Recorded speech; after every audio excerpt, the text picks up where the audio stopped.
তো এর আগের দিন আমি একটা টপিকে কথা বলেছিলাম, সেটা আমার নিজের দিক থেকে বলেছিলাম। আজকে আমি অন্য ব্যাপার নিয়ে কথা বলবো। সেটা হলো, তোমার সবাই হবে যে ছেলে হওয়া ভালো, ছেলে হলো না বংশের প্রদীপ, মানে বংশ বাড়াবে কে, বংশবৃদ্ধি করবে কে?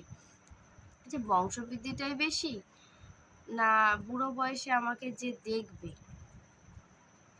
ছেলেরাও দেখে, মেয়েরাও দেখে।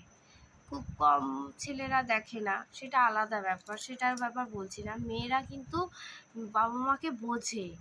মেয়েরা কারণ মেয়েরা পরবর্তীকালে কারোর বউ হয়, কারোর মা হয়।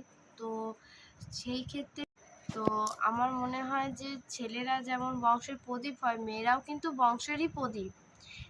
একটা ছেলে কিন্তু বংশের প্রদীপ মানে বাড়ায় না, একটা মেয়ে কিন্তু সন্তান জন্ম দেয়। 10 মাস গর্ভে রেখে তাকে পালন করে, মানে তার জীবনের ঝুঁকি দিয়ে তারা কিন্তু মা হয়। তো সন্তান জন্ম দেয় যেরকম ছেলে, সেরকম মেয়েরাও কিন্তু আজকালকার দিনে এই তফাৎটা করো না যে ছেলে মেয়ে, এই তফাৎটা করো না। তো আজকে যে কথাগুলো আমি বললাম, কার কার ভালো লাগলো কমেন্ট করো।